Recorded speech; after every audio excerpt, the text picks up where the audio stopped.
Hi, my dear Astro family. Last week we did a video about Venus and Jupiter, the two benefic planets, and how it might play out in someone's natal chart as well as by transit. And today, Corinne prepared a presentation for us on Saturn and Mars. Now, because there is going to be a meeting point between them two on the 10th of April, so she's going to walk you through what it means from a Vedic point of view. But if you are curious about what it might mean from a tropical point of view, then I recommend listening to the video I just posted yesterday, and then you will be able to look at from a tropical point of view as well. And if you want to know how it might play out for the 12 signs, then you might want to consider joining my YouTube membership, where you get additional 10 videos a month. Thank you for joining me today again, Corinne. We are looking forward to hearing your aspect on Saturn and Mars, which is very malefic, if I'm not mistaken, in Vedic astrology, and then it might be a disastrous type of energy, right? Yeah, and also Now, by the way, say again, sorry. sorry, continue. Sorry, go on. No, I just wanted to mention that if anyone is interested in our retreat, which is going to be taking place in France in June, then you might want to visit my website and then book your spot. It's only limited spaces. So there is going to be maximum 10 people who can attend. The deadline is 15th of April. So if you are interested, you need to book it. Pretty much drop me an email. We're only going to be organizing the retreat if there are the minimum number of people, which is 10, as I said. That's the maximum, actually. And then we can go ahead. There is going to be yoga. There is going to be a little bit of fun, astrology lectures about relationship and trauma, and how to empower yourself with your traumatic events and how to turn them around.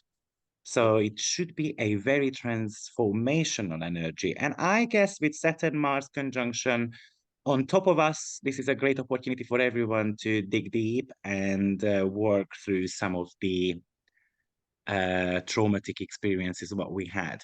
But I'd like to mention actually that I think Saturn and Mars is really about courage and resilience. And it is considered, very challenging. I mean, it is a difficult position. One of the reasons why, because Saturn is the detrimental ruler of Aries. But while Mars is exalted in the sign of Capricorn, I feel like what should be happening here, if Mars is listening to Saturn, then actually it should be an okay for many of us. So it's not all gloomy, but it's surely a big challenge. I mean, two malefics are coming together. And to be honest, whenever Saturn and Mars get together, there is some disaster going down in the world. So I'm not going to take away that, but on a personal level, you can use this in the bestest possible way, surely. But I'm going to hand it over to Corinne and let's see what she has got to say about Saturn and Mars. Okay, so we are talking about Mars and Saturn, the conjunction also in the natal charts. And in Vedic astrology, we also use tropical zodiac and whole sign house system. So if you're using any in like not equal house system, you should change to whole sign house system if you're looking at this video. And before we go into the conjunction, I just like to point out the nature of Mars and Saturn separately and what they mean when they are combined together. So Mars signifies masculinity, and masculinity is about being inceptive, independent. And Mars has a lot of passion, hunger, and drive for conquering desires. That's why it gets things moving. And Mars also signifies individuality, self-resilience, strength, not just the muscle strength, also the things that can improve our strength, such as like tools, weapons, technology, and machines. So in Vedic astrology, Mars also rules those things like technology, machine, and tools. And Mars is a very independent planet. And when Mars always wants to be free. So in the process of becoming independent, in becoming free, you can have friction, conflicts with other people. That's why Mars is a malefic planet, because it's associated with aggression. And sometimes it can escalate to wars and violence. And usually in the natal chart, it can bring some challenges in our lives. But when Mars is in good dignity, it signifies courage and also our willingness to take risks to fulfill our desires and fight for the right cause, not just fight for the sake of fighting. And Mars likes to command, and Mars likes to lead and give orders. And Saturn is the planet of negativity. It minimizes everything. So that's the opposite nature of Jupiter, because Jupiter is a planet of positivity. It's plussing, like everything pluses, increasing and growing. But for Saturn, everything decreases, reduces. That's why Saturn is a malefic, because it takes away and limitation. It brings a limitation to your life. But Saturn also associated with the weaknesses in our lives. And Saturn is a planet of pessimism. So Saturn doesn't trust people or trust other planets easily. And that's why this planet is very skeptical, critical, analytical. And that's why Saturn is really good at logical thinking and scientific thinking. So Saturn actually, for Capricorn and Aquarius, they're actually very scientific and logical thinking, because Saturn is not emotional about things. Saturn sees things as they are. And that's why Saturn is really realistic, detached, and objective. And in the previous video, I mentioned about the concept of planetary friendship in Vedic astrology, but I forgot to mention that planetary friendship actually leads to the concepts of Lajitadi Avashtas. So this is the method that we use to determine the dignity of the planets and how they have an impact on your charts, how they have an impact on other planets. So for Mars, Mars has three enemies. Sorry, Mars has three friends, Sun, Moon, and Jupiter, and only one enemy, which is Mercury. So Saturn is not an enemy to Mars. And that's why Mars is probably exalted in Saturn's sign, because Mars is not an enemy. So sorry, Saturn is not an enemy to Mars. But from Saturn's point of view, Saturn has three enemies, Sun, Moon, and Mars. And Saturn is the planet that has more enemies in these planetary friendships. Like Moon doesn't have any enemies, and Jupiter is not an enemy to any planet. So you can see that this dynamic here. And from Saturn's point of view, Mars is an enemy to Saturn. So, and also there are other rules for these Lajitadi Avashtas. For example, anything conjunct with Saturn, Saturn is starving the planets. So that means the qualities of the planets is starved. And any planets conjunct Jupiter, Jupiter delights the planets. So all the qualities of the planets will be amplified, because Jupiter is a benefic and it's a planet of positivity. And any planets conjunct the sun, the planets will be agitated. And of course, when it's too close, then it becomes combustion. But usually agitation is more severe than starvation. So for example, if Venus conjuncts Saturn, Saturn is starving Venus. So Venus is in the starvation state. When Venus conjuncts the sun, Venus is agitated. Venus is in agitation state, and agitation is more severe than starvation. So those are some concepts about Lajitali Avashtas. And in this conjunction, even though Mars and Saturn conjunction, even though Saturn is not an enemy to Mars, but because in this conjunction, Saturn starves whatever it's with. So Saturn actually is starving Mars, and Mars is an enemy to Saturn. So Mars is also starving Saturn. So in this conjunction, they are starving each other. So that's why it's one of the most difficult combinations in Vedic astrology. It forms Yama Yoga. Yoga means union. And in Vedic astrology, they have hundreds of yogas. And for Yama Yoga, this is the yoga for struggles. And if we look at from Mars's point of view, because Mars is starved by Saturn, So usually people have this combination, they have some anger issues, suppress the anger, not necessarily lashing out on other people, but they have anger that's more directly towards themselves, like they are angry with themselves. Because usually they will have some kind of authority figures in their lives that's dominating them and not allowing them to express their true selves, express their desires and wants and wishes. They are not allowed to be themselves. They are not allowed to do the things that they want.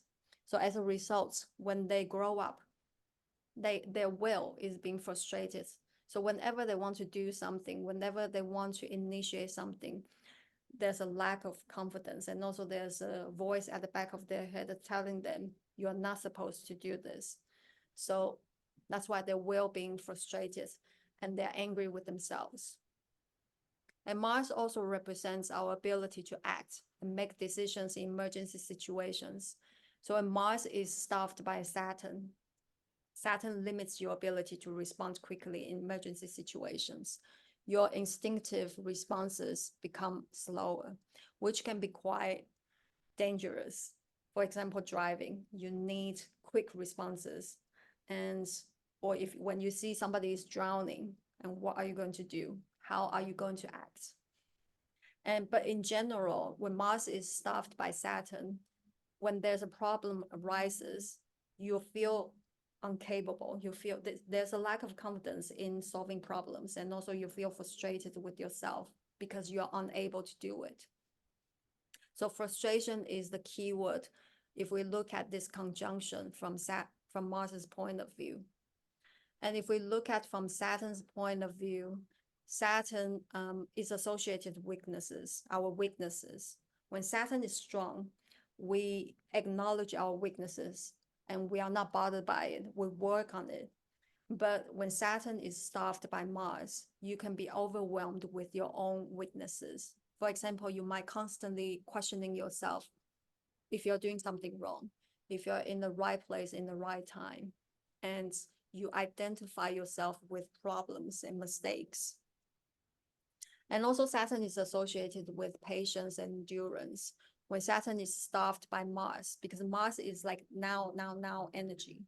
So you become impatient because Saturn is supposed to be very patient, but now you become impatient. And when you see problems, you want to fix it immediately. But at the same time, you also question yourself if you are able to fix them because you identify with problems.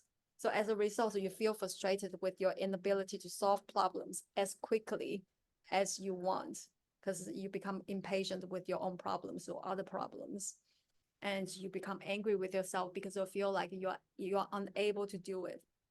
So you can see that there's a negative loop in your psychological complex. That's why this conjunction is difficult because you're constantly battling with yourself.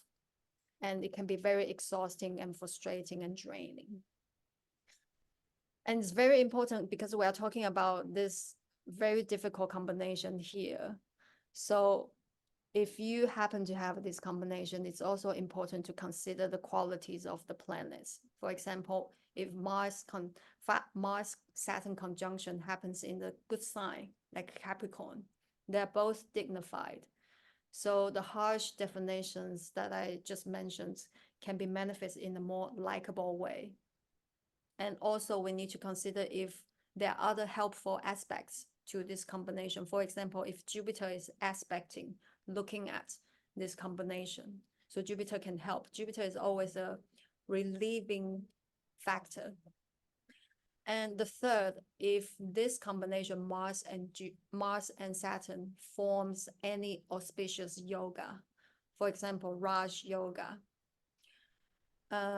If Mars, for example, Mars ruling your fourth house, Saturn ruling your ninth house, then these two planets, even though they're malefic in one house, but they are forming Raj yoga. So it will make a huge difference in your charts as well. And lastly, if the combination is not prominent in your charts, then you don't have to worry about it too much. For example, if your Jupiter is super strong, like exalted in Cancer in the ninth house, the focus of the chart, the focus of your destiny will be directly towards Jupiter in the ninth house in Cancer. Even though you have Mars and Saturn conjunction somewhere in your charts, but they are not the focus. The focus will be the Jupiter in Cancer in the ninth house. All the charts will go directly towards the ninth house and Jupiter there. And Mars conjunction will play a portion of your life, but not dominating your whole destiny. So that's the basic idea about Mars and Saturn combination.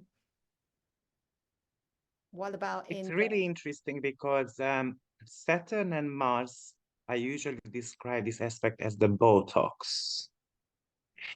And obviously, what is Botox? We're freezing the muscle. So I completely agree on that side that it's a constant battle within us because most likely we do the Botox because we cannot accept the aging process, right? And then we don't want to be.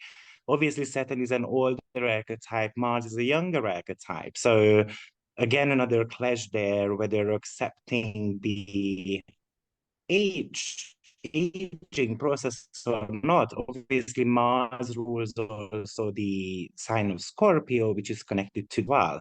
I did my own research on death, and I made a webinar recently about death, and the statistics are amazing. Actually, Jupiter and Saturn were connected to death more than Pluto. And everyone believes that Pluto is the planet of death. Now, I went through 300 charts where Pluto only popped up about 20%. Jupiter and Saturn popped up at least 40-45% each time. And of course, when we start thinking about Jupiter, which is naturally the ruler of Pisces, and that's about surrender to a cosmic power, it does make sense, but we would never believe that Jupiter is going to kill us. I mean, it's relieving us from, from suffer, most likely. Yeah. But anyway, we are not here to talk about death, but yes, this Saturn Mars might be bringing up the topic of fear of death as well, and the fear of falling into nothingness, especially in the sign of Pisces, by the way. And the other thing I wanted to mention actually here is that in Hellenistic astrology, Mars has got planetary joy in the sixth house. And Corinne mentioned that in Vedic astrology, Mars rules tools and fixing things and all those type of things. Same in Hellenistic astrology, actually, because it has got planetary joy. So it has got things to do with machines, fixing things, maintaining things. So therefore, all the tools, what we need for those. So yeah, the machineries belong to Mars as well, in my opinion. And for example, it could indicate a lack of machines to do something, right? So a lack of machine, for example, I don't know, to cross the river or something like that, just thinking about the Pisces archetype. Or obviously Pisces rules the oil rings. So maybe a lack of uh, drilling machine, or the drilling machines are and so on. But anyway, I spoke about this from in the previous video, so I'm not going to take away the time, but I just wanted to confirm that I do see the coloration there. And most importantly, as Corinne said, I think the constant struggle, what we have got within ourselves is going to be a big topic here, because Saturn and Mars conjunction is, yes, about the lack of courage, the lack of strength. And the upcoming transit is actually happening in the sign of Pisces. Most likely it doesn't have. It's just swimming around like a fish does. And the question is, where are we going to end up? Right. So that's why I said in the introduction of the video, if Mars is able to listen a little bit to Saturn, such as slowing down, planning things out, not trying to run the marathon, because I tend to call Saturn and Mars conjunction as the long distance runner. And without training, we're never going to get to the end of the tunnel. We need to be able to, look at how much strength we've got. We need to train for it, and we do need a lot of patience. Yeah. Of course, Mars doesn't want either Saturn to keep saying no to us, because Saturn is the planet of no. So we need to blend the two energies and have a strategy, but finding the middle ground so that we are not running the marathon without the proper tools and equipment what we need for it. It's kind of like in the sign of Pisces, we need to be hydrated, right? Because if it's sunny outside, we're going to collapse, right? And then you're not going to be able to run anymore. So make sure that you have got all the tools and stuff you need to be able to run that journey, whatever is ahead of you. So now we're going to break it down for the 12 signs as well from a Vedic point of view. Yes. So handing it back to you. Thank you. So before going to 12 signs, the definition of conjunction in Vedic astrology is that when planets that are in the same sign, and we're using whole sign house system, one sign equals one house. If the two or more planets that are in the same sign, same house, no matter how far apart they are by degree, they are considered as conjunction. So for example, if your Mars is at 2 degrees Capricorn and Saturn is at 28 degrees of Capricorn, they are considered as conjunction. And if your Saturn is at 28 degrees Capricorn, Mars is at 1st degree Aquarius, they are not considered as conjunction, even though they only have 2 degrees apart because they have 2 different lords. So for the first house rules you, your life path, your appearance, your look, your body. The most important one is your body, your ego and personality. And first house is the beginning of life, beginning of things. That's the sunrise. And Mars is the planet of getting things moving, initiating. So when people have Mars in the first house, you can be a go-getter. You're very ambitious and not afraid of going out there and fulfilling your goals and desires. And when you have Mars in the first house, you are super independent and self-determined. And Mars also symbolizes strength. And first house is the body. So you have a very good physical vitality and strength. And you're never fat, medium size. And the body type is very good for fighting, kung fu, martial arts, or yoga. And people with Mars in the first house have a lot of passion and enthusiasm for conquering wealth. So you can be greedy for that. But if Mars is in good dignity, then it can flip, like the manifestation won't be so negative. It will be more likable. And you're not afraid of taking risks. You're very adventurous. And Saturn in the first house indicates initial challenges and difficulties in childhood because the first house is the beginning of life. So you can encounter more limitations, difficulties in the beginning of your life in the childhood. And health, because the first house is the body. Health may not have been great during early days. And they may have been a sense of scarcity in your childhood as well. Like you feel like there's a lack. But if Saturn is not too bad, you learn to overcome your problems as you grow older. And if Saturn is exalted in the first house or in its own sign, it brings a lot of good things in the first house. You become very disciplined person and in a positive way, and you have good grit. And for this conjunction, Saturn and Mars conjunction in the first house, the thing that you really need to worry about is your health, because 2 malefic planets can cause trouble for your health or physical. It can create some physical problems, or it can create some frustration with your health or with your appearance. You might be frustrated with your image as well. But if this conjunction happens in a good sign, it gives you a lot of strength and great resilience and strong willpower.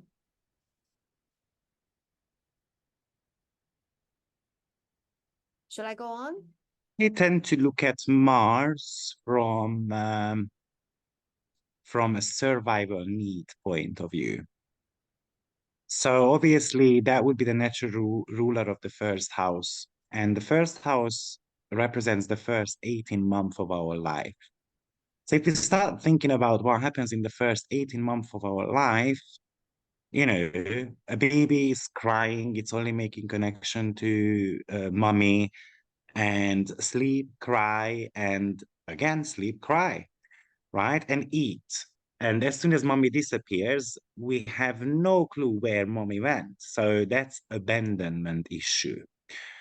And Saturn can, unfortunately, as you said, cause some type of childhood trauma in the first 18 months of our life, where we felt like we had to be fighting for our survival, or our survival needs were not met.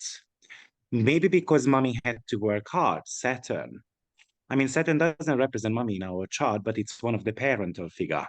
Mm. Or it could talk to us about the lack of, support, what we are receiving, or the lack of support, what you give yourself, actually. So Corinne mentioned health issues, and I completely agree with that. It's crucial that these people do sport all the time. It's really crucial that you find ways of getting rid of your anger. It's about containing your anger, but at the same time, it is about letting your anger out as well, because when you do not allow yourself to be angry and you keep it inside, you're going to blow up from inside out. So it's good to have a backyard. It's good to be smashing glasses. It's good to go and then punch a bag rather than punching someone's face. But Mars is entitled to punch. And Saturn is just telling you probably, no, don't punch other people's face, please. Punch a bag instead, but do that constantly. And then I think it could be a good way to deal with all the frustration what we've got. Mm. And also, Yeah. yeah, and also I agree with the sports, because some of the great athletes, they have Saturn and Mars conjunction, because they just push themselves. Yeah, that's why I said it's the long distance runner. Mm. I mean, doing a 3-4 hour training a day is crazy. Now, this Saturn Mars conjunction, which is going to be taking place on 14 degree of Pisces, that is bang on my Mars as well. And I'm back to a fitness camp doing 4 training sessions a day, the year when I'm going to buff up and I'm going to have the muscle I want to, because I'm going to be patient enough to actually get there. Yeah, so I don't mind this Saturn-Mars conjunction, but it's very important that Saturn-Mars, which is the muscle tension as well, for example, in the first house, to be sure that we don't strain ourselves too much, because surely there's going to be accident there. So I have to remind myself that Saturn Mars conjunction is going to be on my. I'm not going to 3-4 sessions constantly, especially not around 8 till the 13th of April, because I can get injured. Mm. Yeah, sorry, second house. No worries. So second house is the house Are you below. there? Yeah. Can you hear me? Okay. Yeah, I can hear you now. Okay. So second house is the house below the first house. So it supports the body, and that's why it rules family, wealth, resources, and food to support the first house. And second house also rules our voice and speech. And Mars is strict, hard, forceful, individualistic planets. And second house is the nature of second house is actually very soft, because it's a house of family. It's your group, the group of people that supports you, nurture you. And Mars being a tough planet is not mashing well in the second house. Mars in the second house can cause clashes and conflicts with your family. And because Mars is about people you fight against, and second house is the people who supports and nurture you. So you fight against with your family members, family lineage, or you just don't agree with the traditions of the family. You don't go along with the flow of the family. And usually if Mars in the second house indicates that you are not well supported by the family as well. Saturn is a planet of scarcity and lack. So when it's in the second house, there's a sense of lack, resources and wealth, or fear of not having enough. Or maybe Saturn in the second house is because your upbringing, the tradition, family tradition it's more fear-based, like you have to work, you have to make money, otherwise you don't have this and that. So such people, they always have a like fear of not having enough in the back of their head. And similarly to Mars in the second house, Saturn makes you unhappy with your family. Mars in the second house, you fight with your family. You fight with maybe you don't agree with the tradition of the family. Saturn here, you're not happy with your family traditions and maybe the cultural norms, because usually family is influenced by the society, by the country. And so that's why it could be that you're not really fond of the cultural norms with your country as well. So this can push you to relocate somewhere else than your birthplace, or maybe you adopt a different culture which can make you happier. And for this conjunction, Saturn Mars conjunction, two malefics in the second house, so you probably don't have a very loving family. They could be quite strict, disciplined, and perhaps they didn't demonstrate what loving and nurturing is. And two malefic planets in the second house can also cause some trouble situations in your money. For example, you might not be able to make wise decisions regarding money, or you're always in a state of financial shortage. For example, like Mars in the second house, you make money fast, but you spend money fast as well. So you're always in a state of that, like you don't have enough. And or maybe you make a lot of money, but you have this poor mentality, so you feel like you don't have enough.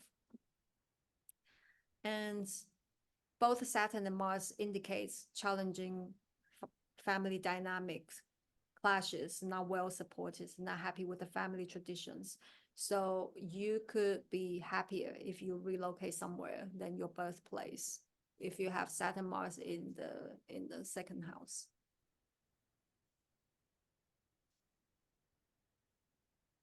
Yeah. I just want to talk a little bit psychologically about the second house, because I think, I made a webinar series on the houses, and I really focused on how the houses are built on each other. And I think often people forget about that the houses are connected. Now, the first house was about the ignition key of the car,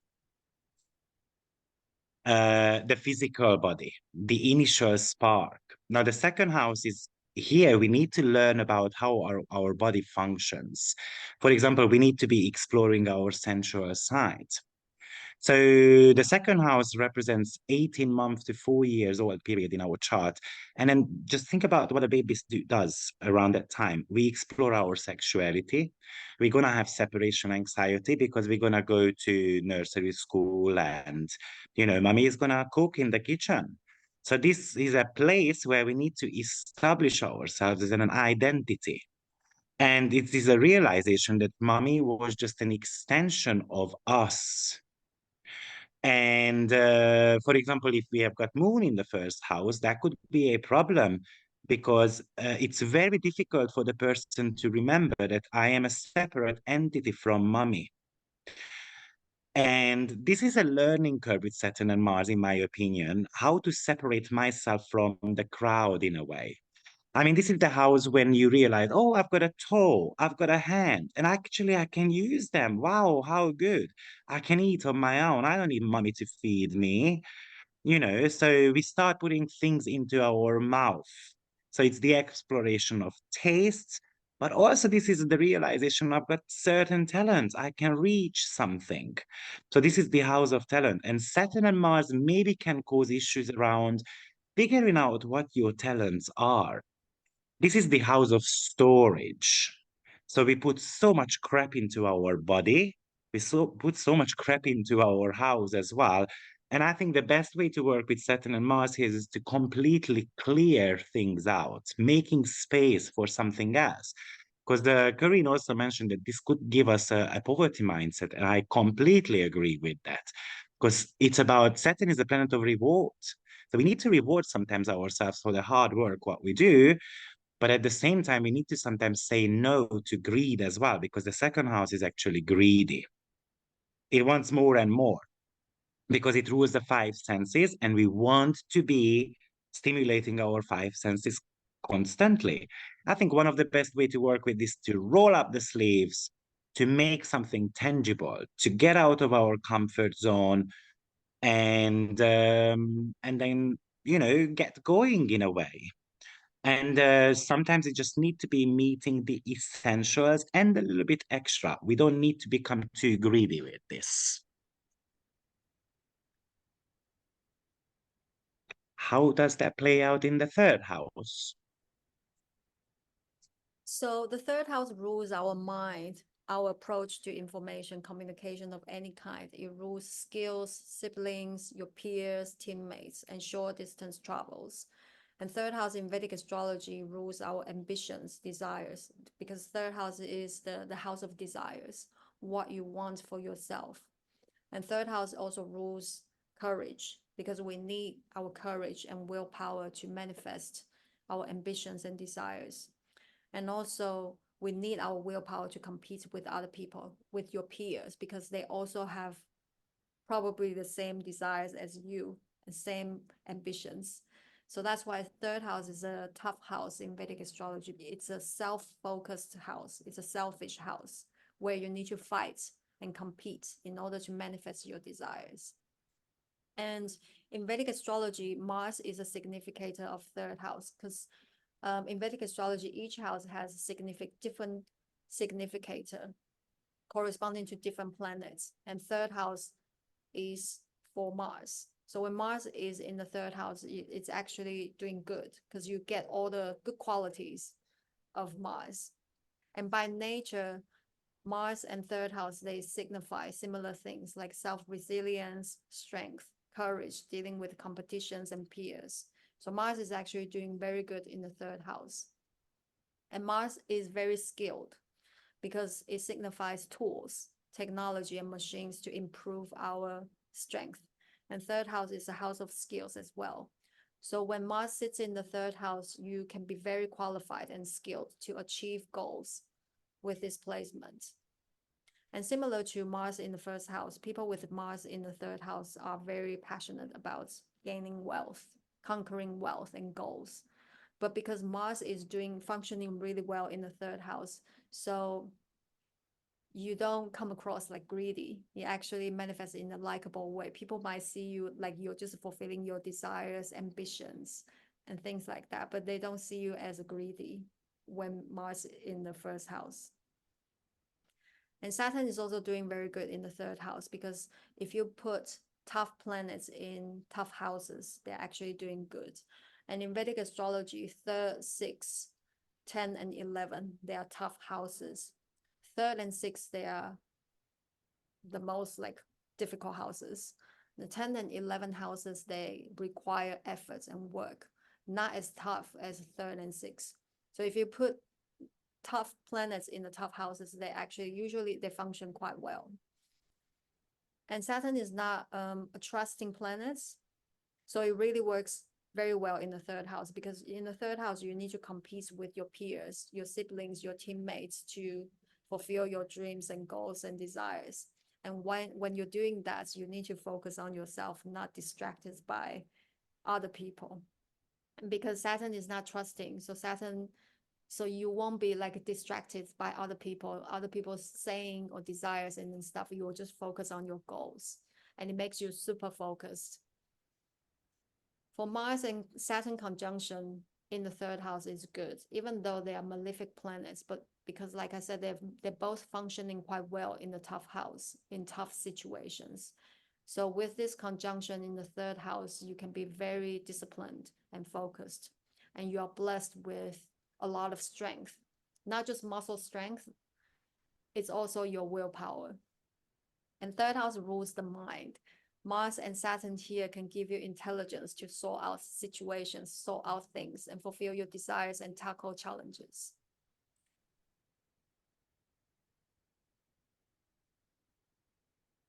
In medical astrology, Saturn and Mars rule the ears. Mm. Obviously, Mars is the representation of the head. And then if you just think about the ears, this is mainly bones.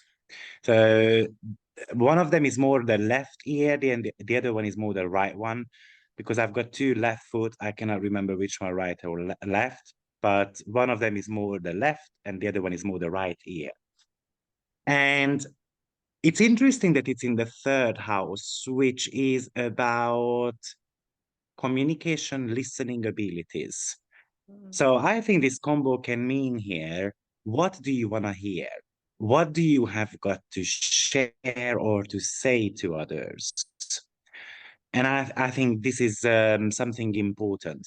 But from a psychological point of view, again, if we just carry on thinking about the baby process, this is where we discover that others also exist. This would be the age of 4 to 9. And we learn to explore what else is out there apart from me, mom, and dad. We start learning a different language to communicate our needs. We start making small talks with others. We might not be able to formulate a full sentence just yet because this is the age 4 to 9, but obviously it's about improvement. So the way you talk, the way you communicate, the way you listen to is going to be important. And often I tend to call it as the lack of the sibling problems or the sibling rivalry that could be coming into here because it's kind of like the fear in the old baby, a new baby came along. And obviously, Mars is the planet of battlefield in our chart. So often it might be showing that I wish I had a sibling, or I wish I never had a sibling because they got more attention than me. And Mars is not going to be happy with that. So you were saying about, Yeah, so I was mentioning the business because what could be very important here is that the third house is actually in sextile to the first. So how we sell ourselves to others could become quite a topic here. And obviously Mars, who is very pushy, and it's great for sales probably because I'm pushing my client to buy something. Saturn says maybe slow down with that pushiness and let's just give them, a time frame, for example, that you've got 2 days to make a decision. And then somehow we meet halfway. So how much we say and how much we listen probably is a major topic in this house. Okay, what happens with the for- fourth house? so fourth house represents home because that's the private space, family members, and in Vedic astrology, fourth house represents the mother, and it also rules property, lands, vehicles, all the conveniences, and it rules our emotions, private world, and inner happiness. And similar to second house, the nature of fourth house is very soft, feminine, gentle, and nurturing. It's about family and support. And Mars is the opposite of all that. And Mars is very individualistic and independent.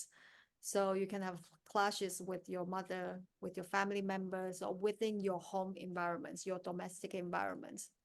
And fourth house is also a quiet and private place. And Mars is very energetic and it's about doing things. So you might find it uncomfortable or difficult when there's nothing to do. It's hard for you to relax and just chill. And Saturn is not working well in the house of family and the mother either.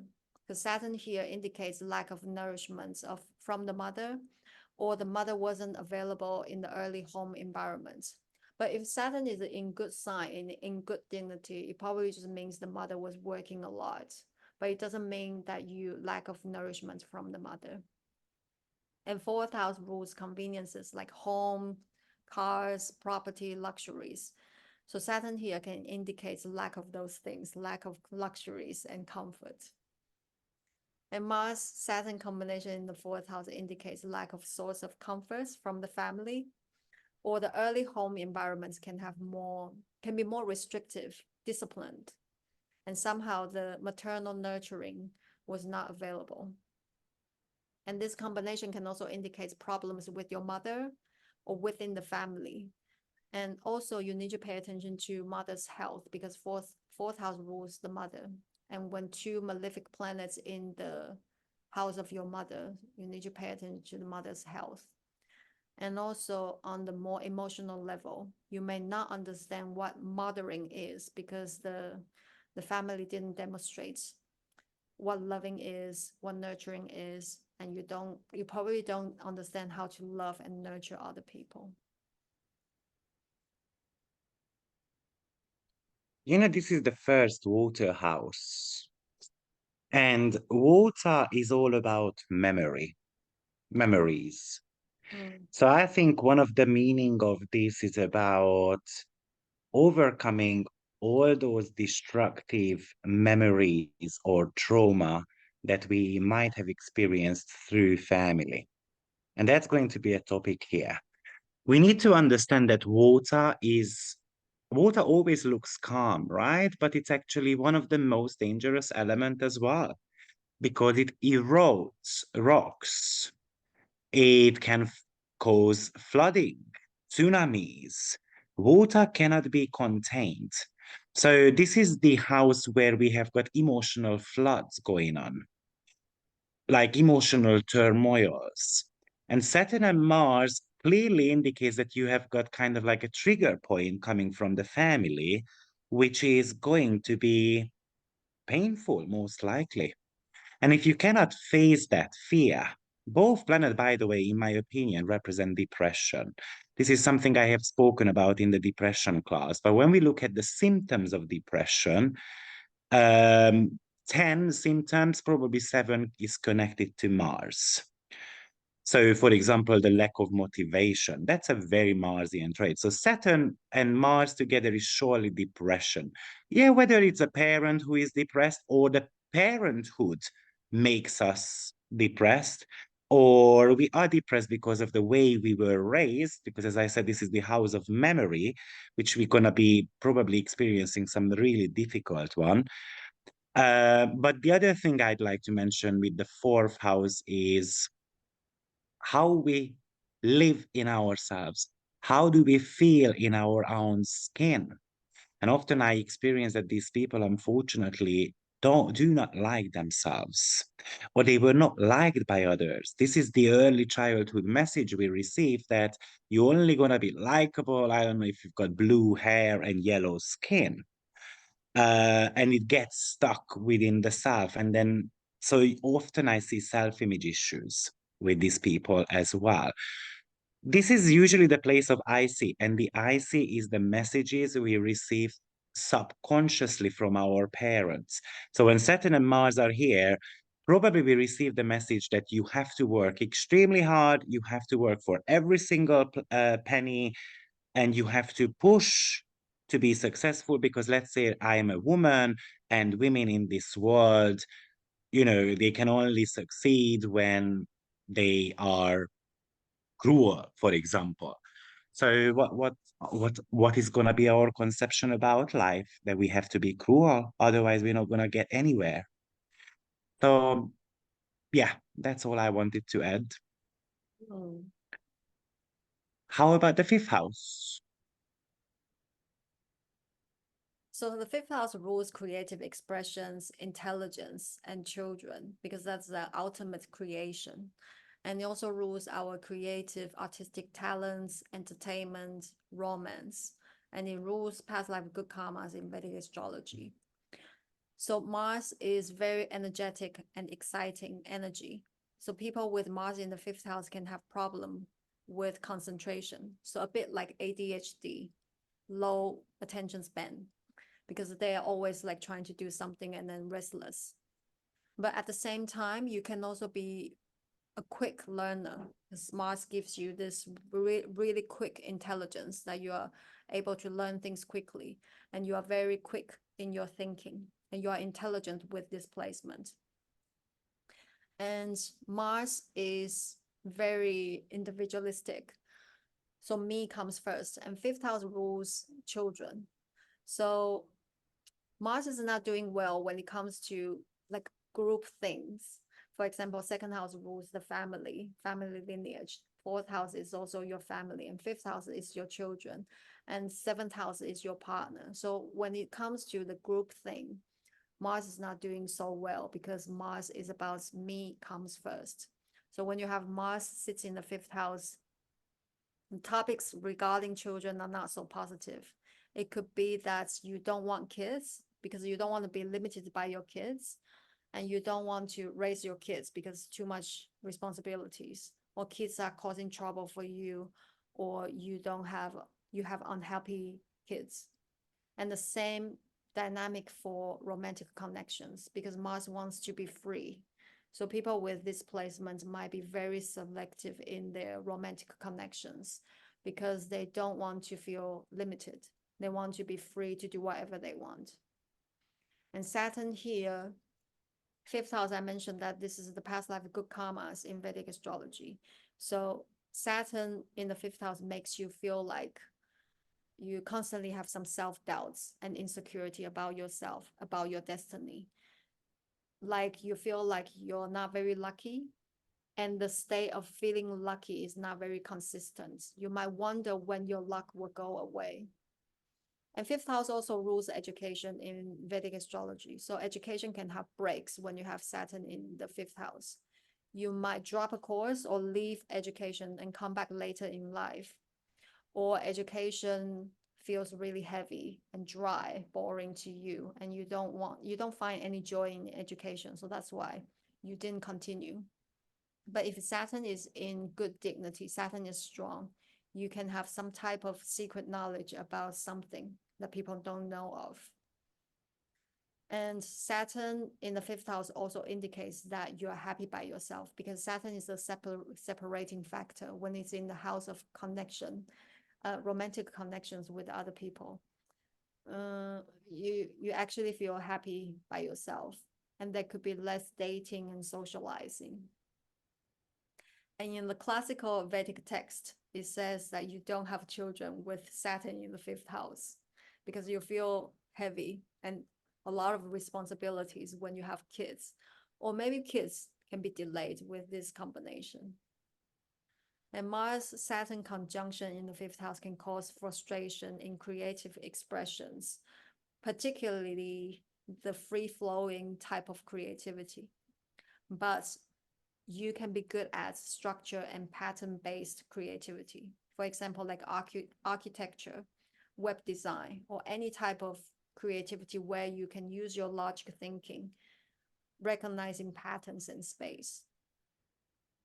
And Mars Saturn in the fifth house both indicate good logic. So you can be a very logical person. But this combination can cause troubles with children. For example, like no kids, or kids can cause a lot of problems for you, or you feel like kids are very heavy. There are a lot of responsibilities. And also there can be some distant relationship with your kids. And this conjunction can also cause trouble for expressing love, caring for other people, because that's the house of expressions. So perhaps you don't understand how to do it. So similar to the fourth house, because the fourth house is about mothering and fifth house is about showing your love. So you might not know how to do it. You might not understand how to do it. And also fifth house is the expression.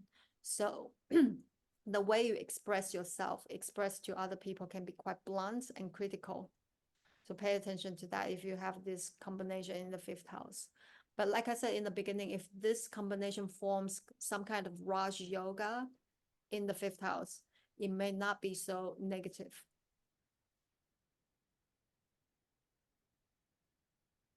This is the house of gift.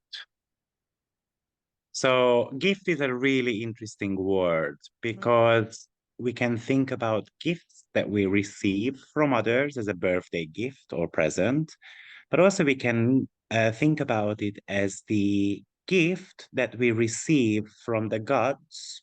The gods are ruled by ninth house to build a self. So I think with Saturn and Mars, maybe the lack of confidence that I've got talents that could be coming up as a topic. And I don't know how to turn my hobbies, for example, into a profession. Probably we've got the desire that I want to do something because Mars is going to push, to express the self, but Saturn might not know what I am good at. So it's a lack of confidence. But also, this is the house of hobbies that allows us to switch off. That's a type of gift as well because we get time off. What do we do with that time off? What do we do for fun? And maybe with Saturn and Mars, Mars wants to have fun, Saturn doesn't want to have fun. So, can I somehow find a balance with that? This could be quite a topic. But also with the fifth house, this is about money made from properties or the treasures of the father or pretty much the skill set of the father. So it's going to depend a lot on the upbringing. And also, this is the house of gambling.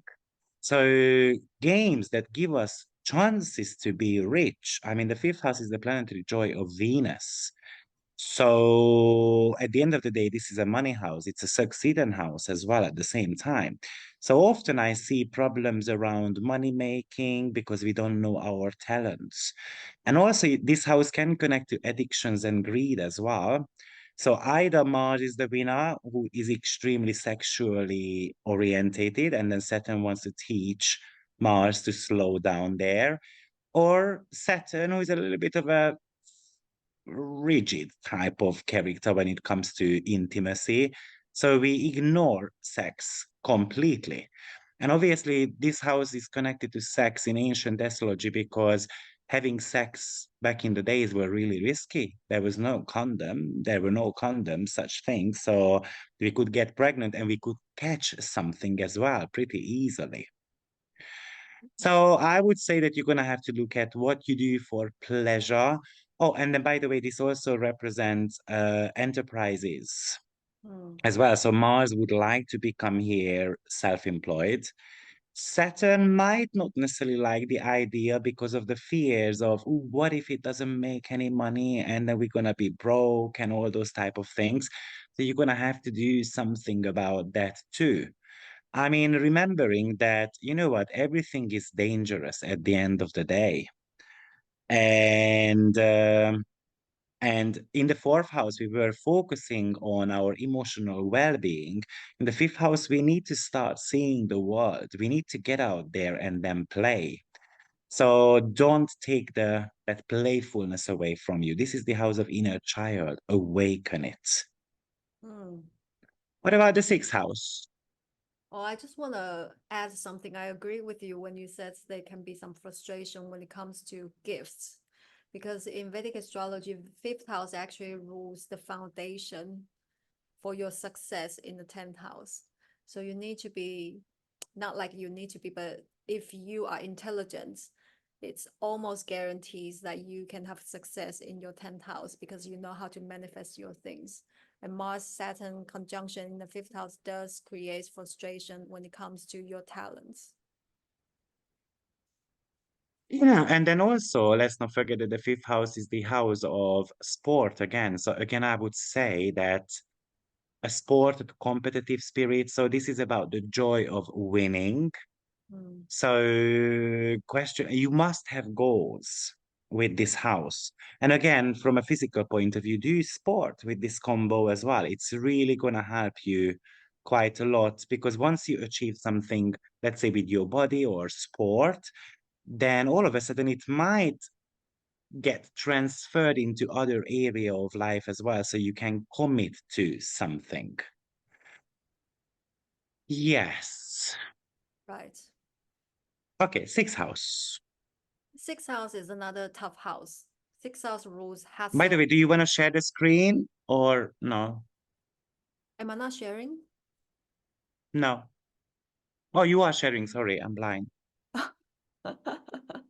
Okay.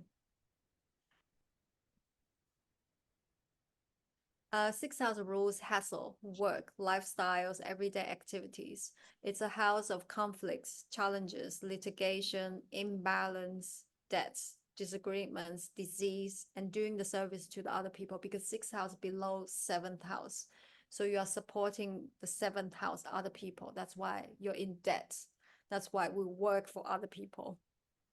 And sixth house, like I say, is another tough and hard house. And Mars is actually doing very good in the sixth house because the nature of Mars is about fighting. And sixth house has many problems to solve and many enemies to defeat. So people with Mars in the sixth house, they are very happy conquering challenges and fixing problems. And they are also very capable dealing with difficulties in life. And people with Mars in the sixth house, they are very quick, decisive, and confident in making difficult decisions in life. And Saturn is also doing very well in the sixth house because sixth house rules the gut, digestive system. And Saturn is the planet of decreasing, reducing. So Saturn is really good at getting rid of things like toxins in the body, like your poop and pee. So when you have Saturn in the sixth house, you have a strong digestive system. And digestive system is very important for the body because a lot of disease can happen from your gut. And in the classical Vedic text, it says that you don't have debt when you have Saturn in the sixth house because Saturn is very disciplined. So it makes you very diligent in paying off your debt and also very conscious about not getting into debt. So that's why when you have Saturn in the sixth house, you can actually gain wealth of this placement. And for this combination, Saturn and Mars in the sixth house, they're both doing good in the sixth house. You're capable of fixing problems, defeating enemies and opponents, and you can have wealth and respect for the things that you do, but not so much for good health. Because when you have two malefic planets in the sixth house, and also they are starving each other, so their dignity is affected by each other. By the other one is a malefic. So it's not good for this combination. And Mars Saturn conjunction in the sixth house can create some health issues, especially for your immune system, because Mars is about the response system in the body. So if you put like vaccines in your body starts to respond. That's the response system. So also pay attention to vaccines if you have this combination in the sixth house. I agree. This is a great placement for Mars. From a Hellenistic point of view, this is the planetary joy of Mars. So actually, Mars can make, the immune system stronger here. It is able to fight back any type of bacterial infections and all those type of things. But also, this is considered a house of injuries and accidents as well at the same time. So, often we get a bit lucky with Mars there. Also, it was in ancient astrology the place of hard work, such as slavery, or worked hard, or those who work for you. And then it's all about the duties and the obligations. So I see a lot of positive ones here. When you've got duties and obligations, Mars is telling you, okay, let's go and pay the bills. And Saturn is very responsible about that as well. So that could be great. Or if anything that needs effort to fulfill, I think it's a great combo because the sixth house represents your work ethic.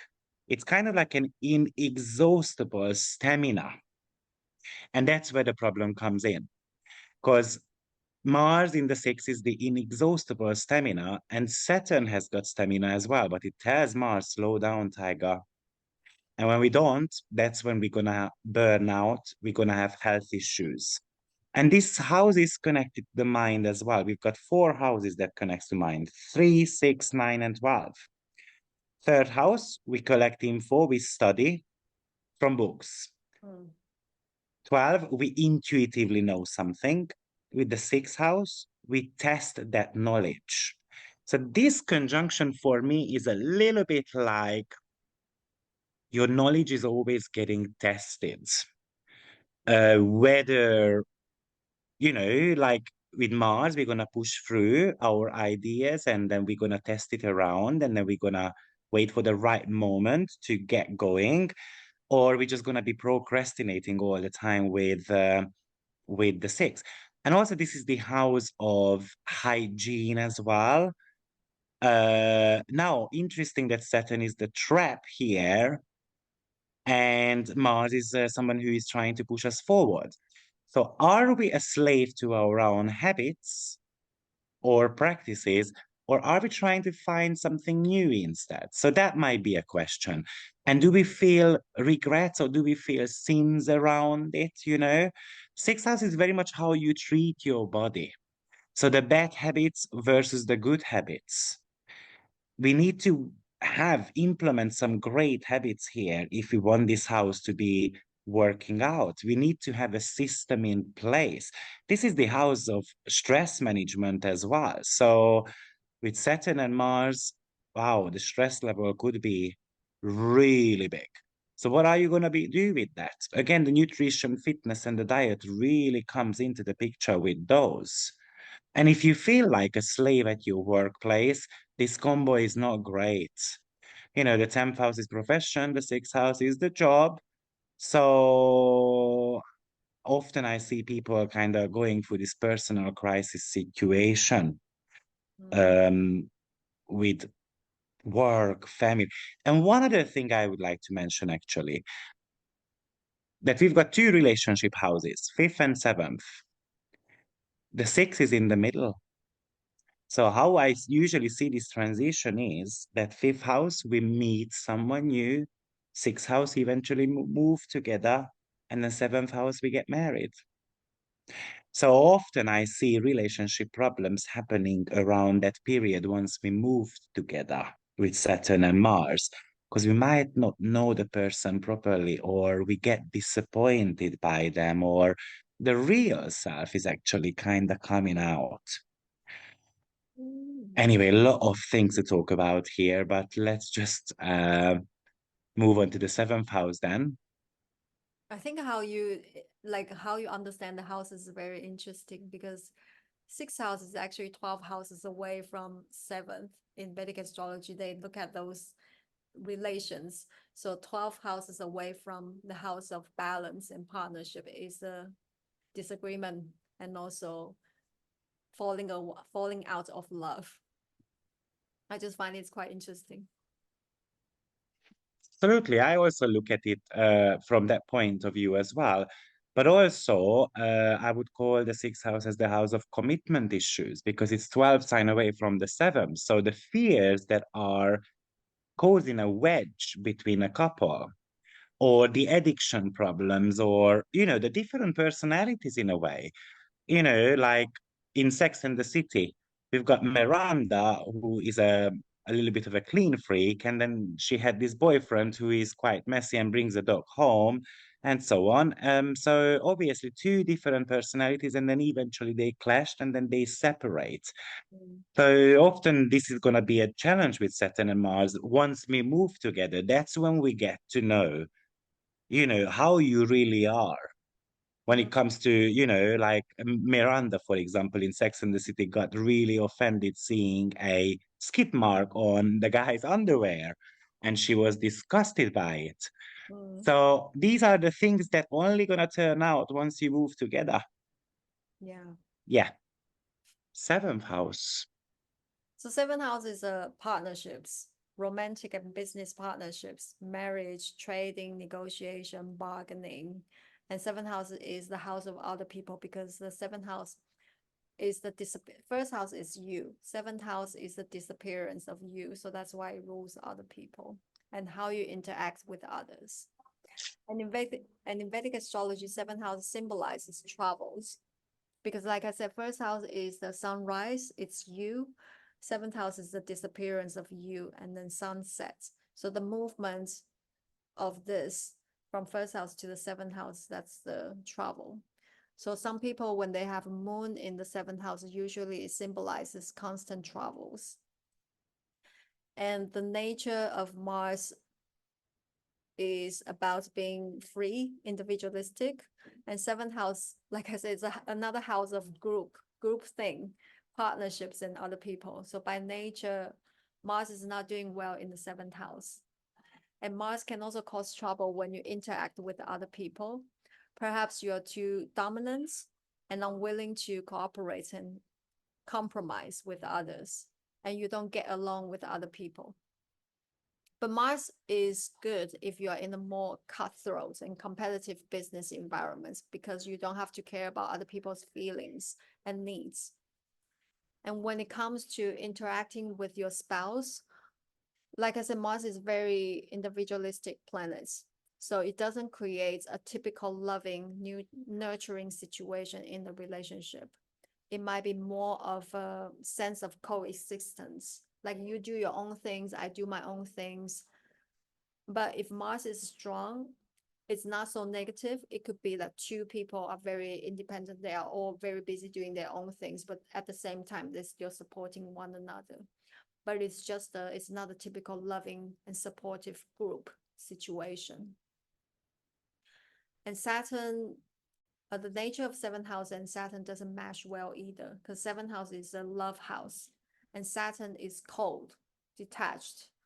But Saturn is very responsible, so you can attract unloving partners with this placement, and the interactions with other people are not very warm, affectionate, and the relationship is more of a responsibilities than love. But it's mature and stable because Saturn has directional strength in the seventh house. That means Saturn is actually doing good in the seventh house. It gains strength. And typically, you are faithful and disciplined to any contractual relationships. You follow through your obligations, legal, material responsibilities. And Saturn in the seventh house doesn't deny relationships, it brings delays. And for this conjunction Mars Saturn in the seventh house, it can create a sense of oppression in your marriage. It can create problems in your partnership. And a sense of oppression is because Mars is the planet of moving forward. And Saturn is the planet of resisting changes, like holding on, following through responsibilities. So even though there might be issues in your relationship, you still feel obligated to stay together, regardless the obstacles and challenges. So this can create some frustration in the union itself. Different authors, different interpretations. So when we look at the Hellenistic interpretation of these planets, and Saturn is said to be in the seventh house to choose the wrong partner, to have a wrong choice, to marrying a widow, for example. And Mars would represent adultery here. Now, in Arabic astrology, for example, Saturn says the marriage is going to bring sorrow, grief, or possibly separation, and Mars would represent war in the marriage. Do I agree with these? I mean, obviously, we're going to experience some problem, but in a positive way, I think Saturn here wants someone to provide security, while Mars wants someone who is going to be helping me to express individuality. Remember that the seventh house is opposing the first. So when the partner embraces those traits, Saturn and Mars, it might come across to us as in an energy that, I cannot tolerate. But if we embrace and use that Saturn and Mars for our advantage as well, then it's not going to bother us. So you're going to have, Mars is the planet of fixing. So sometimes we need to fix the relationship here. Maybe the age gap, maybe the different kind of like positions in the world, such as I'm a CEO, you are a cook. There is nothing wrong with it, but it can cause many frustrations for many people, right? That we are not on the same social level. Saturn is a social level, social planet anyway. So yeah, this could, I mean, for example, Jung said that the seventh house is something that we are not aware of within us. And when we are not aware of something within us, it will appear in the outer world. So that's why I call this house as the law of attraction. And when you've got Saturn and Mars in the seventh house, it means that you're going to attract Saturn and Mars characteristics Maybe someone brutal, maybe someone who is just focusing on sport, maybe someone who is just going to be focusing on business, and you're not going to be able to tolerate it. So the seventh house is the mirror. What does it want to show you? And you're going to have to work on that, basically. Yeah. And yes, I agree. I tend to be looking at the seventh house as the house of old age because the sun disappears here, and the seventh is four from the fourth. So it could talk to us about the second home or an old age. Often this Saturn and Mars, for example, is so afraid of falling into oblivion because I'm going to disappear. Once the sun goes down, no one is going to see me. So often Saturn and Mars shows trouble in paradise, especially at an old age. Hmm. Okay, eighth house. So the eighth house is the house of other people's money and resources. It rules our money that we share with other people, like money we share with our spouse, money that we share with our business partners. It rules mutual resources, assets, and it also rules the money that we get from other people. That's why it rules inheritance, commission, donation, and gifts. And eighth house also rules anything hidden resources, hidden knowledge. It's our ability to see and investigate the unseen, the hidden. So that's why it also rules our research spirit. And in Vedic astrology, it rules longevity. So eighth house is the house of source of vitality. It helps reproduction and keeps you alive. And in the previous video that we did, Jupiter and Venus conjunction, I mentioned that Venus is actually doing very well in the eighth house because Venus represents the reproductive juice. For men is semen, for women is the vaginal juice. So when Venus sits in the eighth house, it actually provides a very good vitality and good health and good body, long lifespan. But Mars is opposite of that because Mars is not nurturing, not moisturizing, and rather it's actually a quick and passionate energy. So Mars in the eighth house doesn't indicate long lifespan, and you're more likely to get injuries, cuts, and accidents. But Mars also represents the drive and passion, and eighth house is our ability to investigate and research the unseen. So you will have the passion to dig deep, and you are able to see things quickly and deeply, which is very good for certain careers. And Saturn in the eighth house indicates longevity. So that's the two different scenarios. Mars doesn't represent longevity.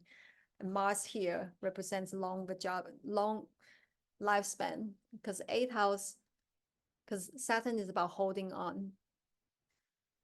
But Saturn in the eighth house doesn't guarantee good health. It indicates no matter what kind of health challenges you may have, you will have a long life. So which is not very ideal because if you have injuries or if you have chronic health issues and you still have a long life, then it's not quality life. And Saturn doesn't do well in Mars's house. Eighth house is about ups and downs, unexpected changes. So no matter how bitter the situations are, Saturn will do its best to resist changes, which may miss the chance for improvements and transformation. But Saturn is very good in the eighth house. It will make your mind very deep. In the classical Vedic text, it says your mind is unbreakable. So Mars Saturn conjunction in the eighth house can create problems with your in-laws. And perhaps in-laws are not very supportive and which can cause problems within your family as well because eighth house is looking at the second house. So if your in-laws are not supporting you, it can create problem with you and your spouse, and maybe you and your family. But both planets, Mars and Saturn, can make your mind deep. You're able to see things differently, quickly, and it's good for research work or any work requires mental power. In Hellenistic astrology, we call the second house as the gate into the underworld. And in the eighth house, we we call it as the gate out of the underworld. So therefore, this is a psychological house. We inherited psychological problems which has got a karmic stamp on us. And this shows that you're going to have to snap out of it. And when you've got Saturn and Mars there, it might be very challenging to get rid of these psychological blockages. Or it might be causing a lot of fear, a constant struggle. But also, the second house is the gains from your own effort. The eighth house is gain from others or through others.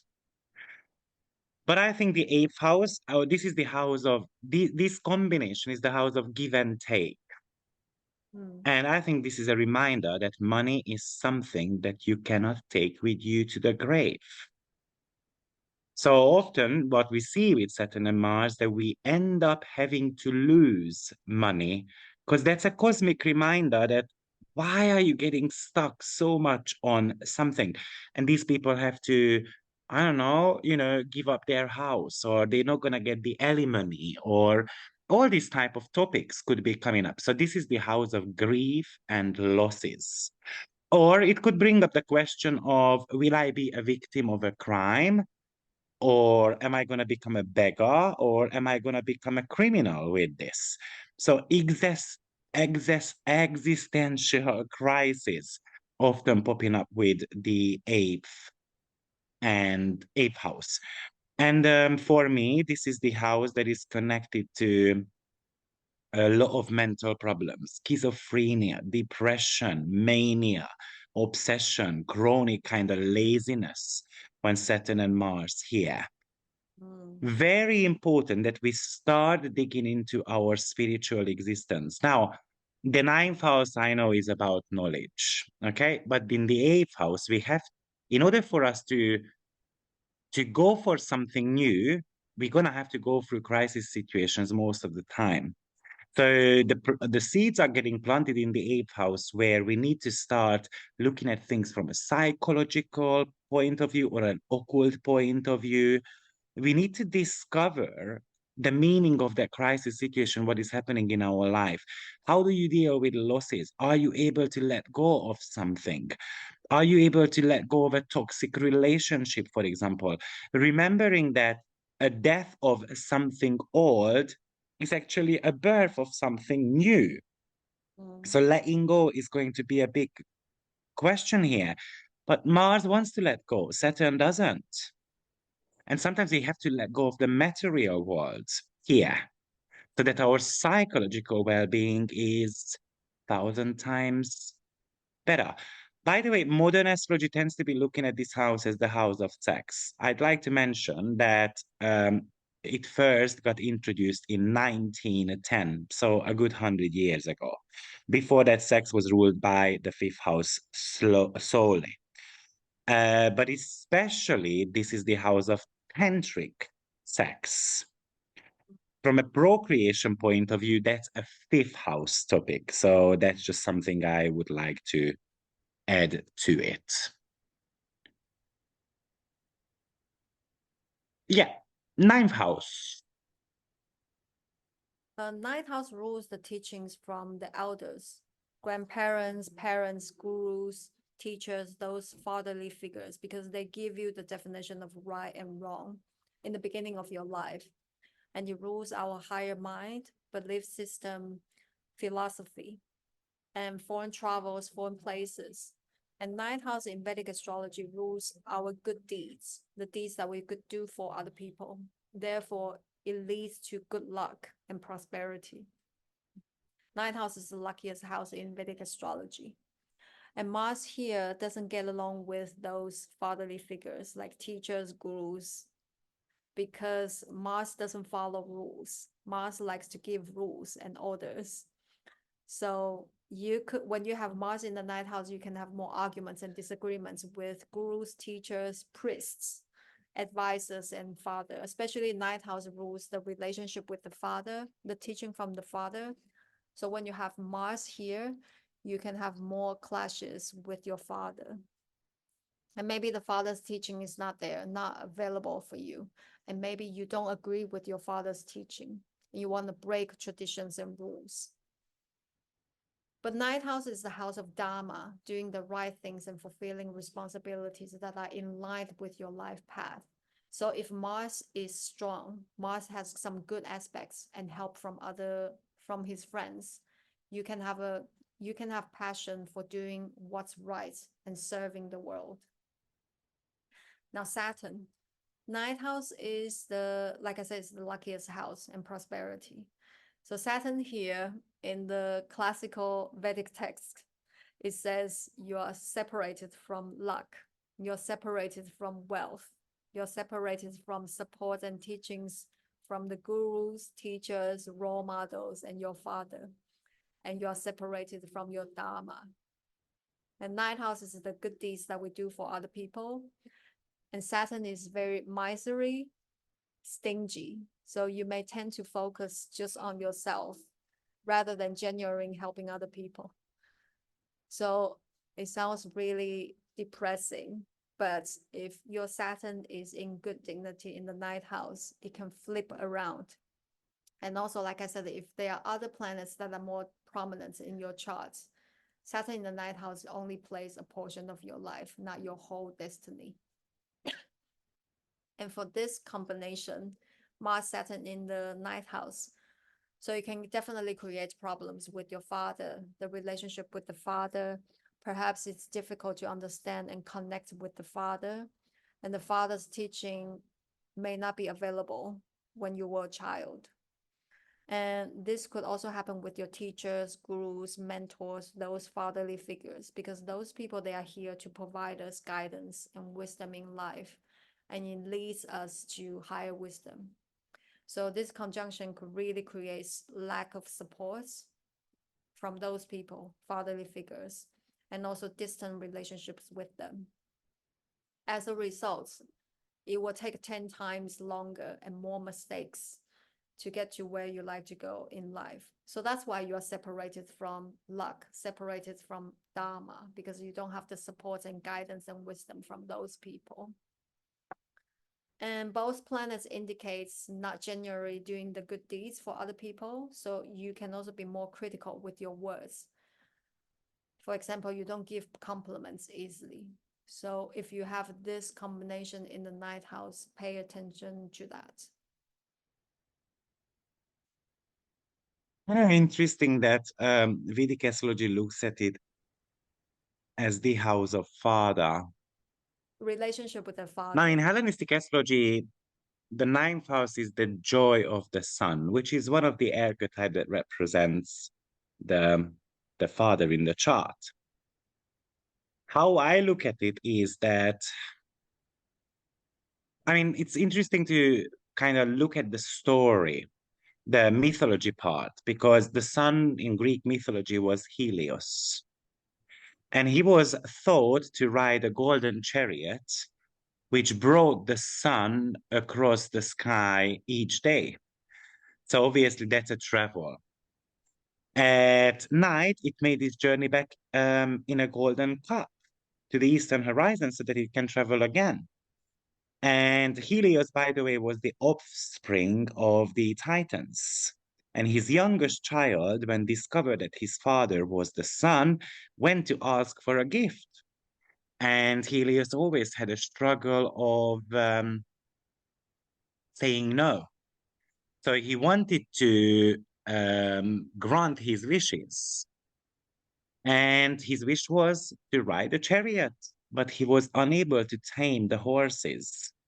So he was destroying the earth. So Zeus had to strike him down with a thunderbolt that brought fire to earth. So plenty of people lost their life. So first of all, because this is the house of expansion, I feel like sometimes, life is going to say no to us with Saturn being here, because it tells us that we are not on the right path. It's kind of, I mean, actually, traditional textbooks saying if you have got Saturn here, especially in a night chart, then you are experiencing the wrath of the gods because of past life or because of your deeds. Actually, not in past life, in your current life. But if you've got a day chart, then actually it makes you a good mentor. Thank God I've got a day chart and I've got Saturn in the ninth house. So I became the mentor rather than experiencing the wrath of the gods. But anyway, what I wanted to say here is that it's so important sometimes to listen to gurus and teachers and not just following our strict mindset and getting opinionated about something. Because Saturn Mars combo can cause that. When you don't know what to wish for, when you don't go towards the meaning of your life, when you actually look down on Earth, when you look down on people, that's unfortunately, that's something Saturn Mars can also do here. And Saturn is definitely a reminder that you shouldn't be doing that, by the way. And a lot of other things to mention here anyway, but let's move on to the 10th house. I think it's very interesting that you have Saturn in the ninth house. My partner also have Saturn in the ninth house. He's also a teacher. Yeah, it's a good teacher combination, especially in a day chart. Unfortunately, he's oh yeah, he's in the day chart. Yeah. Well, so 10th house. 10th house is the house of karma. Karma means your actions, and it shows the bigger things that we like to do in this lifetime. And usually it's through career. But it really shows the bigger things, the ambitions that we like to do in this incarnation. And 10th house is the highest point of the charts. That's why it rules our social image. And what we are known for is our reputation. And Mars in Vedic astrology in the 10th house has directional strength. So that means Mars gets extra strength when it's in the 10th house.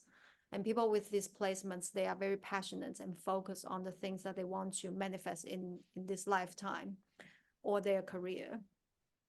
And Mars is a planet of command in the house of influence upon other people. So you can be a natural leader with these placements. And 10th house is also one of the tough houses, like 3rd, 6th, 10, and 11. They are upachaya houses in Vedic astrology. But 10th and 11 are not as tough as 3rd and 6th. And 10th house rules your worldly actions, how you act in the world. When Mars is initiative and getting things done in the 10th house, you are very efficient in accomplishing tasks. And you can be very self-disciplined, self-orientated, and you tend to get respect with the things that you do. And Saturn in the 10th house is also very good. You are very intellectual because Saturn is about logical thinking and Saturn has organizational skills. So when you have Saturn in the 10th house, you will be a leader.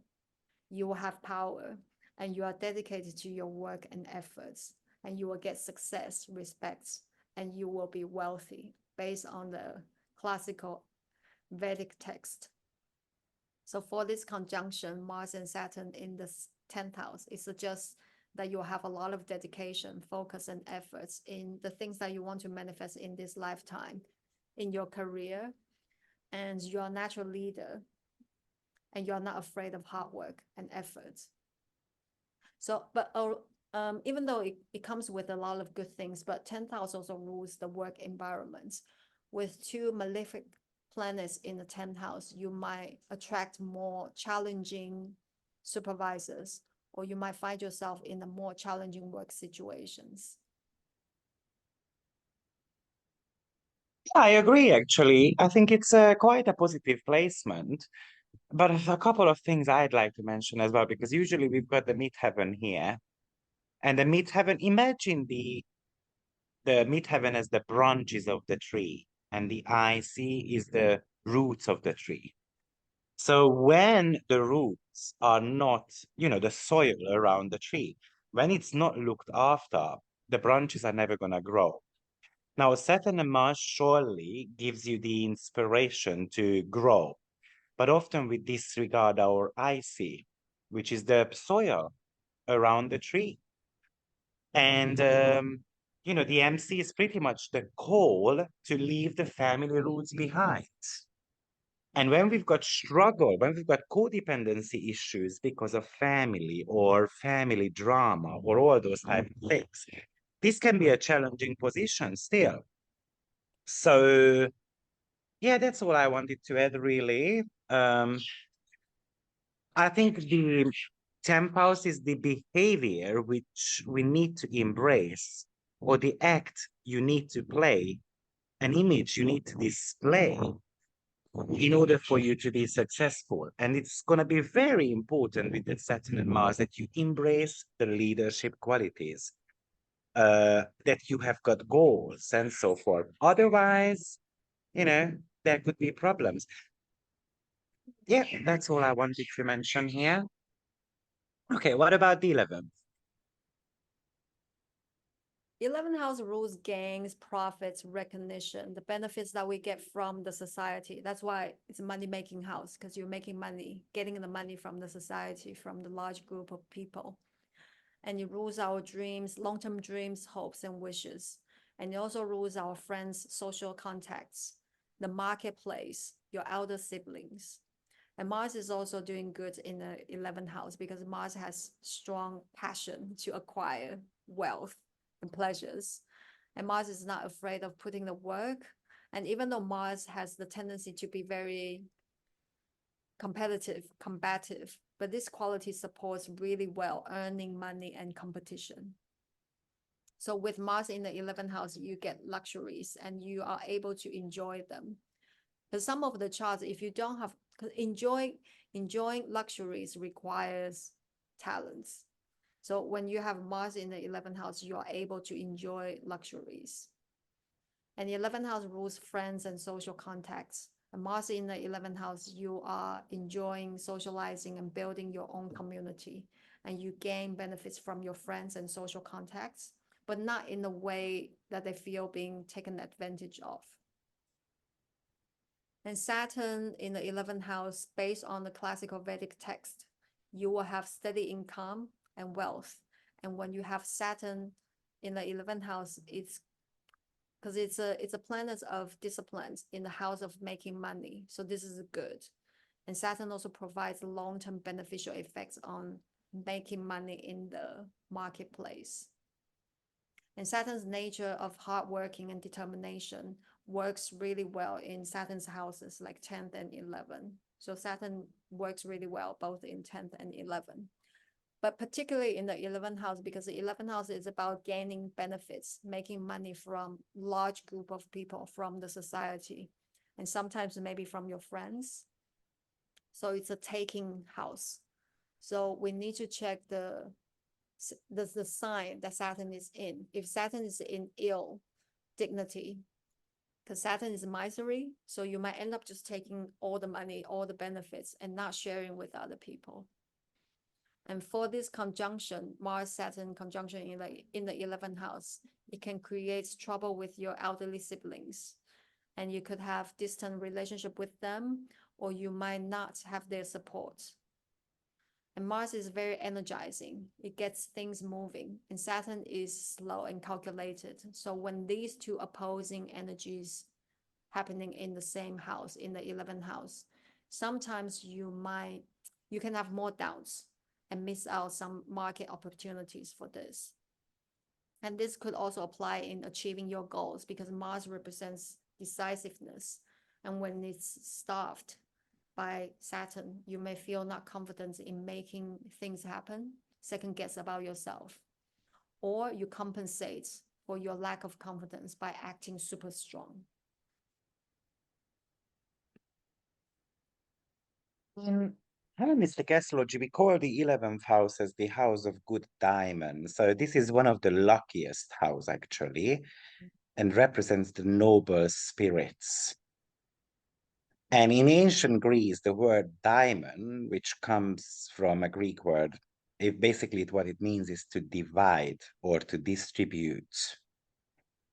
Now, what I would say, because Mars is about entitlement,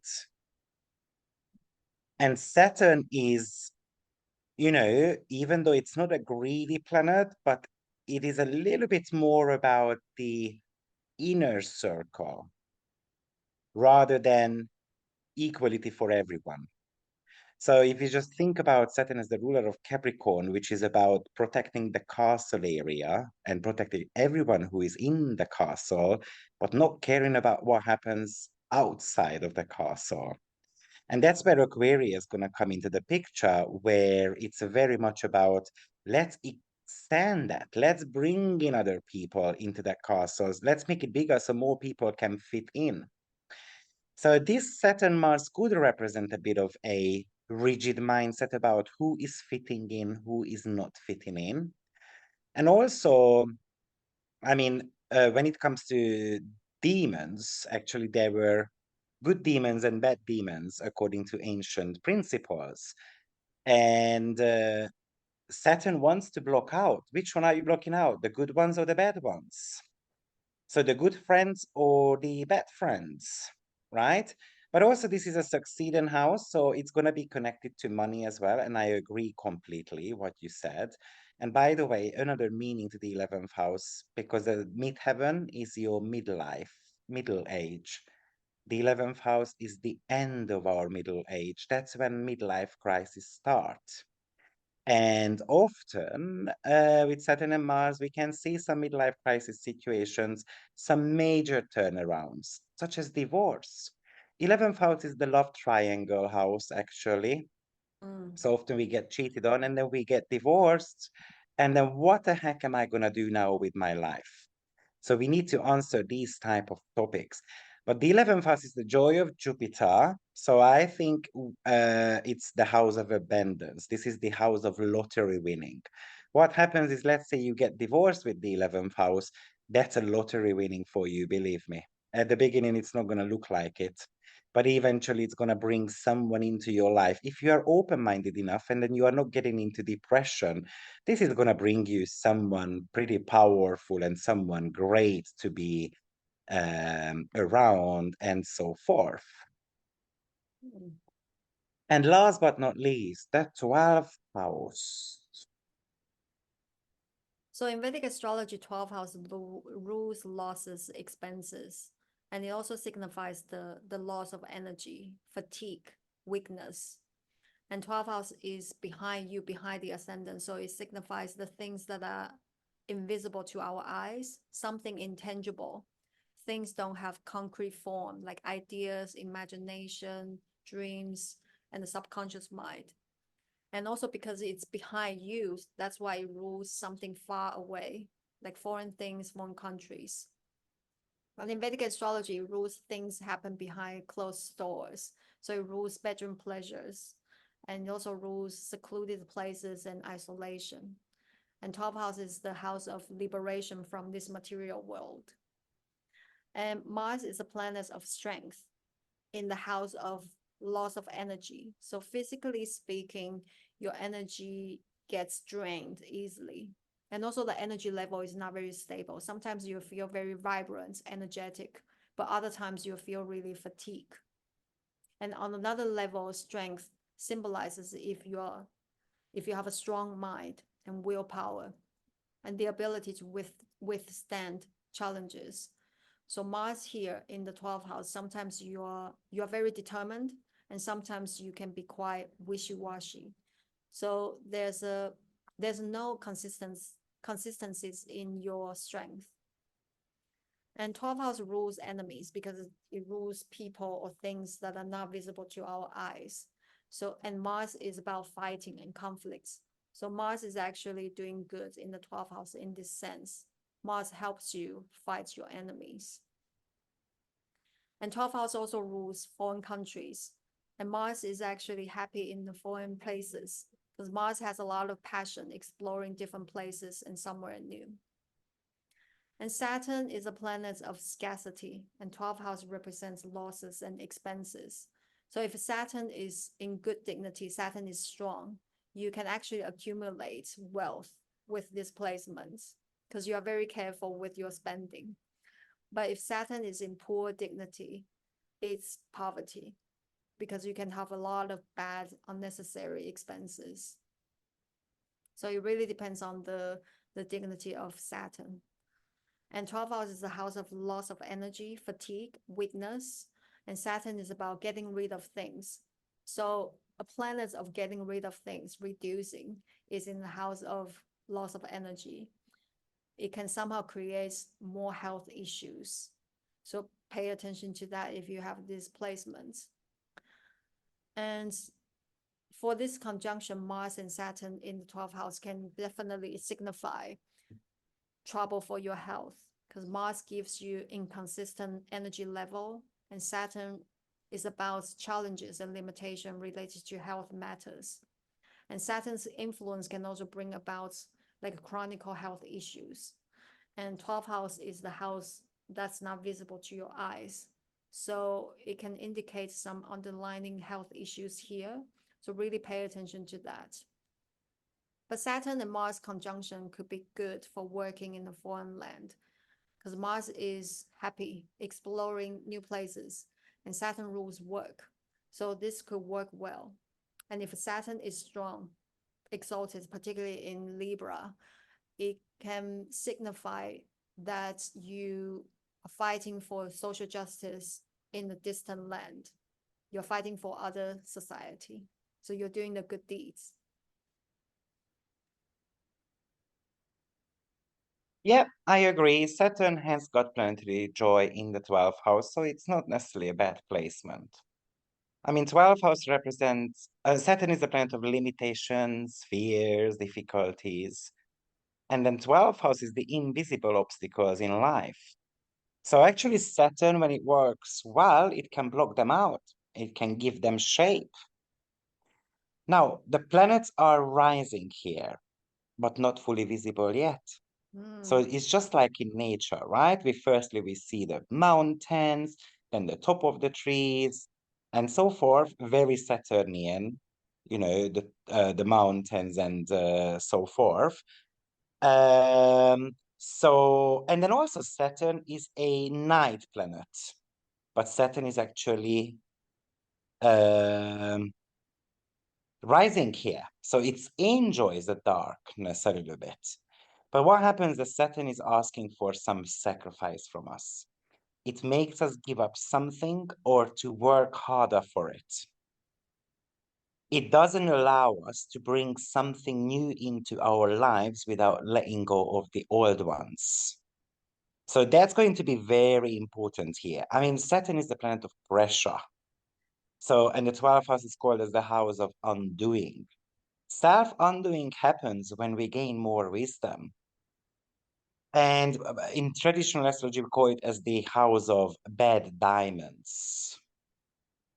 So therefore, this is the enemies. Now, what are your enemies?